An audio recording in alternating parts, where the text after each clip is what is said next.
నమస్తే, welcome to JLTV7 news. Kuruma సామాజిక వర్గానికి చెందిన ప్రముఖ గాయకులు పాట మహేష్, పాట రాజశ్రీ కుటుంబానికి తెలంగాణ రాష్ట్ర కురుమ సంఘం అధ్యక్షుడు కురుమ రత్న, మాజీ ఎమ్మెల్సీ ఏకే మల్లేశం కురుమ ఆర్థిక సాయం చేశారు. అలాగే డబుల్ బెడ్రూమ్ కూడా ఇప్పిస్తానని, మన కురుమ సోదరులే కాకుండా ఇంకా ఎవరైనా ఆర్థిక సాయం అందించాలని ఆయన కోరారు.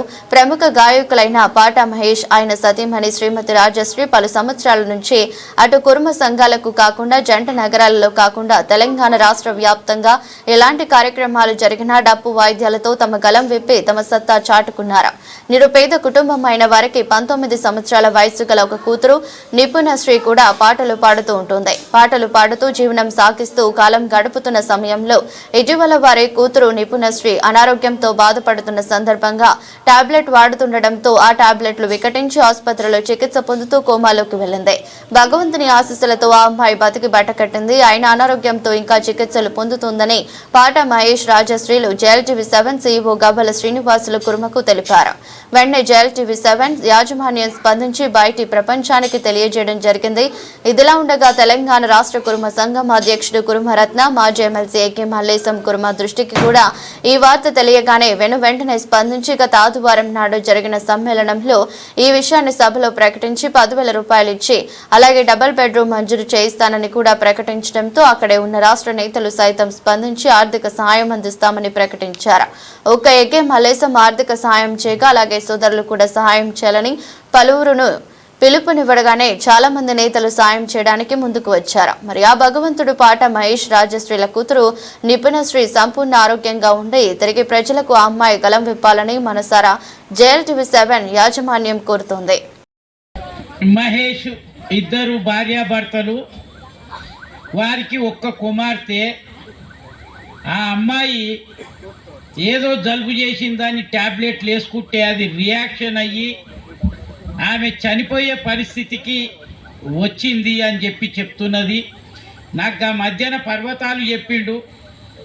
వాళ్ళ ఇంటి పక్కనే ఉంటాడు కనుక నా దగ్గర పర్వతాలు బాగా వస్తుంటాడు.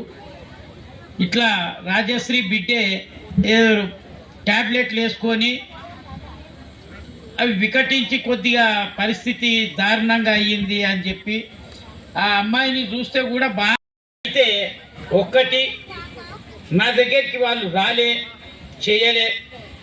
వాళ్ళు ఇప్పుడు ఉప్పల్ ప్రాంతంలో ఉంటున్నారు కనుక నా మిత్రుడే అక్కడ ఎమ్మెల్యే కనుక అక్కడనే చెప్పి ఒక ఇల్లు కూడా ఇప్పుడు వాళ్ళు ఇందిరమ్మ ఇల్లు అనేది ఇస్తున్నారు కనుక ఒక ఇల్లు కూడా ఇప్పిస్తా.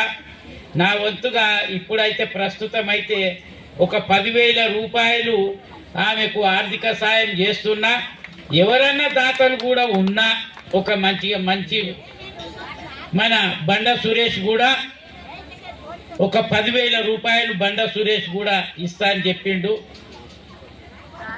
మన రాజేశ్వరన్న దేవర్ రాజేశ్వరన్న ఒక 10,000 రూపాయలు ఇస్తా అని చెప్తున్నాడు కనుక ఎవరన్నా దాతలు ముందుకొచ్చి డిక్లేర్ ఇప్పుడే పైసలు ఇవ్వాలి అనేది కాదు, డిక్లేర్ చేసిన ఆ అమ్మాయికి నేను ఫోన్ నంబర్లు ఇస్తా.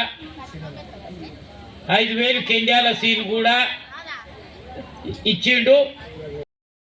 ఆయన కూడా ఒక 5,000 ఇస్తా అని చెప్పి అన్నాడు. ఒక 5,000 బాలమల్లన్న కూడా ఇస్తున్నాడు.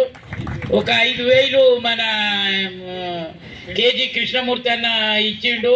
ఒక 5,000 శ్రీరాములు, 5,000 మన అరుణ్ తుమ్కుంట అరుణ్, ఒక 5,000 చీర శ్రీనివాసు, వాళ్ళు కూడా ఒక 5,000 ఇస్తా అన్నారు. ఇంకెవరన్నా దాతలు నాకు చెప్తే నేను ఆమె నంబర్ ఇస్తా.